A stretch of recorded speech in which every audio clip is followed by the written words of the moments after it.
So I was just talking about it earlier also. What kept us going through is being together. Being together during difficult times is most important. And we came together as a team. We would huddle every day during the bad times, and even during the good times, we would huddle every Friday. So that's a tradition which we had at IKEA, where we would come together as a team to strategize, to motivate, and to celebrate.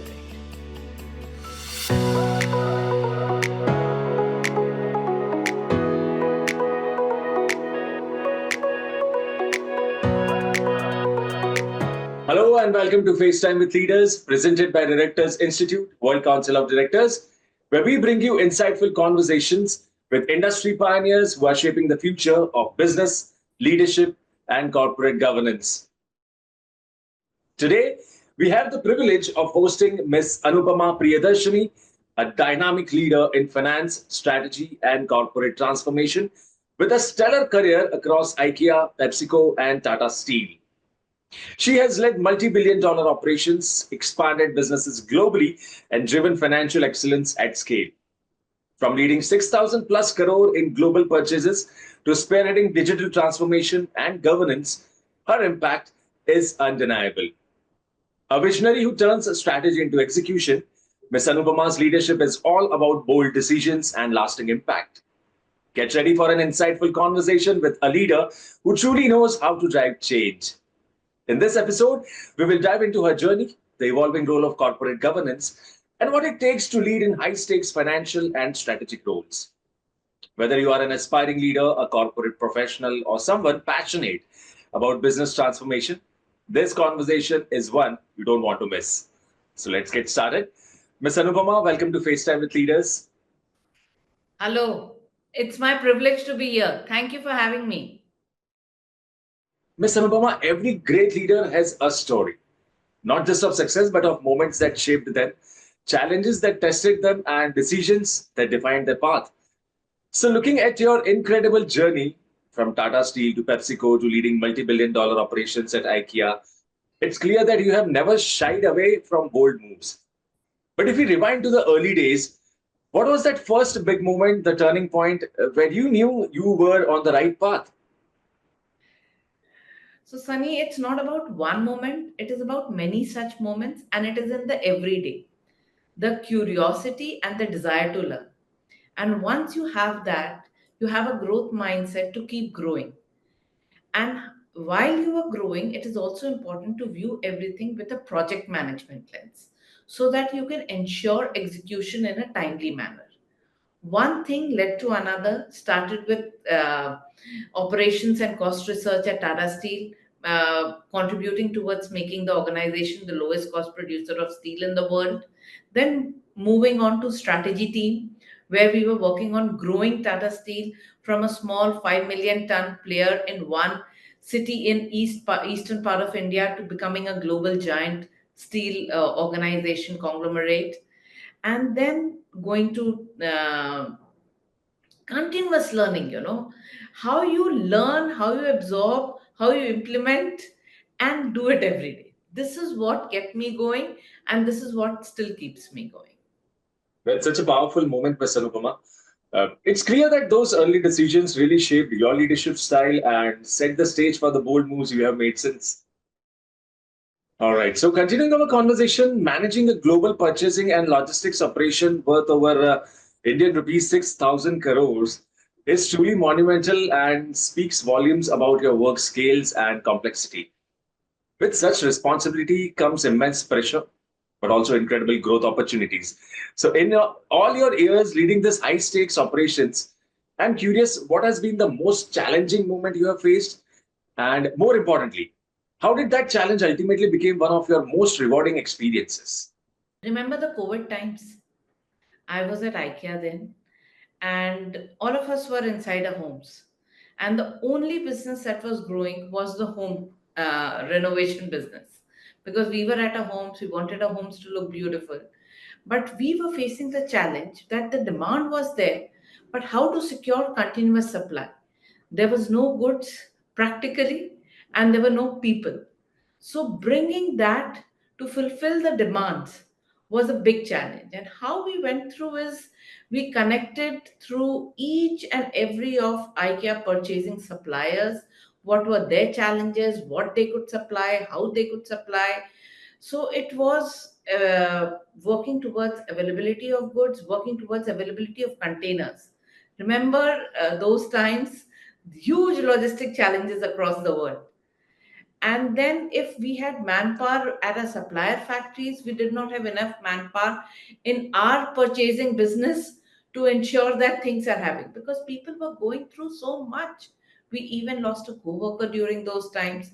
So, then keeping the morale of the people high when so much was happening in their families to keep them motivated to work on the work front. So, managing all of that together, it was like getting a team to huddle just before each match or each moment, and that kept us going. And during these COVID years, we grew. The region which I was responsible for, South Asia, we grew at an index of more than 100 many times. And we even started a lot of new businesses during that period, cashing on what was the opportunity here, what was available, what we could provide a customer with. So phenomenal. Great, great. Hearing about that moment really puts into perspective just how challenging yet rewarding leadership at that scale can be. All right, great. It's amazing to see how such tough decisions can not only shape your career, but also help you grow as a leader. Yes. So, moving ahead, you have truly led some incredible expansions, whether it's managing capital investments at PepsiCo or opening new offices across India, Bangladesh, and Pakistan. Here's my question for you. When you are entering a brand new market, what's your game plan? What's the secret sauce that guides your strategy, and how do you navigate the challenges to make sure these new ventures don't just survive, but they really thrive? So there are two very important things. One is how do you define the market? This I learned when I was at PepsiCo. When you talk about what is the competition for Pepsi, someone would answer Coke, or someone else would say cola, or at the max aerated beverages. But while at PepsiCo, we considered anything which is beverage and non-alcoholic as our space. And then we were talking about Indian consumers, Indian market. Then what is the most sold about drink? And that is Nibu Pani. Anyone who comes to your home, it's Nibu Pani. And there came the idea of Nimbus. And that was added to the product range during those days. Then the second thing I would say is capitalize on local strengths, and not just the strengths, but also the challenges. So, talking of strengths, IKEA has been sourcing from the region many years now, more than 50 years plus, though retail has just started in the last few years. So, when IKEA was sourcing from here, it was largely based on textiles and carpets because that was the strength of the region. But slowly, when retail was about to start here, there are lots of other strengths in the region, but because of volume of the goods, it was very expensive logistically. So then we started focusing attention on what could be manufactured locally, which could also be catered to the local stores here and in the nearby stores and nearby markets near to India. Then, when we are talking about strengths, it is also about local markets. And when I was talking about capitalizing on the challenges of the markets, so the pollution in Delhi, I stay in Gurgaon and work in Delhi. So the pollution levels are very high in northern part of India. So IKEA started working with rice husk, but an entire range of products that can be made out of that. So these kind of initiatives make a company contribute more, not just in terms of product and business, but also to the society and to the environment, to the planet that we are living in. And this is what creates a future roadmap for organizations that keep growing. Absolutely, absolutely. And it's incredible how you have blended strategic thinking with local insights to drive such successful expansions. So, continuing our conversation, Ms. Anupama, leading IKEA South Asia to achieve an incredible growth during the pandemic is no small feat, especially when So many companies were grappling with uncertainty and disruption. So I'm really curious, what were some of the key strategies or decisions that helped you keep the momentum going during such a volatile period? So I was just talking about it earlier also. What kept us going through is being together. Being together during difficult times is most important. And we came together as a team. We would huddle every day during the bad times, and even during the good times we would huddle every Friday. So that's a tradition which we had at IKEA, where we would come together as a team to strategize, to motivate, and to celebrate. So even when we did not have answers during pandemic, we would come together. What if, to strategize? When you're aware of what nuances can happen, what possible scenarios can shape, then you can be better prepared to handle those situations. So we kept working towards that. So moving from one call, which would be a pure business call where we would strategize on how to do business, to another call where we were arranging oxygen cylinders for families of our co-workers. So only when you take care of the people, the people take care of your business. So it is about both business and people together. And the organizations which are able to do that are the ones who are able to sustainably grow in the long term. Rightly said, Ms. Anupama, and it's truly inspiring to hear how you turned such a challenging period into an opportunity for growth. Thank you. So, as a board member, CFO, and strategic leader, you have led transformations that stretch far beyond just finance. It's clear that leadership today requires a unique set of skills. So, I'd love to know, what was the one skill you believe every finance leader needs in order to successfully transition into a boardroom role? And part B of my question is from your experience, what makes that skill so crucial in shaping the future of business leadership? So allow me to take two skills, Sunny. One is simplicity, the other is integrity. The Okay. world is already so complex, we don't need any more jargons. We want our board members to connect with us, to understand what we are going through. Then only we are able to collaborate together and to make a difference. So, simplifying things, telling stories, and then engaging them so that we are able to build something that lasts, something that we are able to build together, because they come with a lot of experience across industries, across geographies, and it is up to us to capitalize on that experience. So you cannot capitalize without them understanding what you're going through. So how can you simplify and engage? And the other thing is integrity. Being We as finance people, we are the gatekeepers of organizations. We are the conscious keepers, and putting everything at the forefront is very important for us. Not waiting for last minute surprises, but yes, this is how I see things. This can go wrong, or this is going really well. And how can it be made better? So, this really helps us collaborate and grow. Great. So, simplicity and integrity. Yes. Great, great, great. All right. You have achieved so much in your career already, but as you look to the future, what are some of your aspirations for your personal growth and the impact you hope to make in the boardroom? And how do you envision your role evolving in the coming years? And what kind of legacy would you like to leave as a leader? So, a strong performance culture. In one line, this is what I want to advocate for. And once you have this in place, you're able to grow both the people and the organization. Because when an individual grows, the organization grows with them. And when organizations grow, then individuals also grow with them. So it's a virtuous cycle. And giving this momentum is a very strong performance culture. Great. And in addition, what I would like to do is I have worked across multiple industries. I started with heavy engineering or steel, then I worked with FMCG, I worked with consumer durables or home furnishings, then I'm now with e-commerce and technology.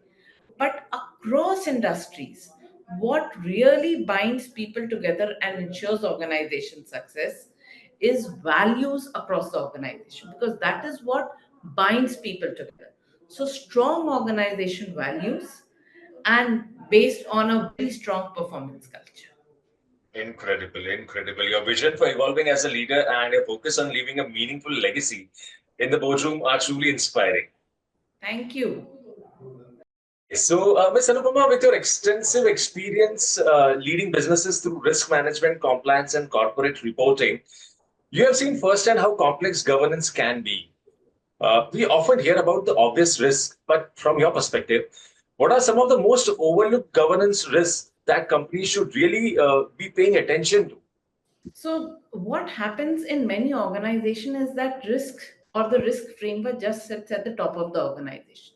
The entire organization is not aware or even engaged with it. And risk is something that percolates throughout the organization. Having the entire organization involved in risk management uh, takes care of half the problems, because only when people understand can they work accordingly. From things like safety, it may not just be a safety issue, but it becomes a brand issue. And this, I would say, is the biggest risk that companies overlook, is the brand or the reputation risk.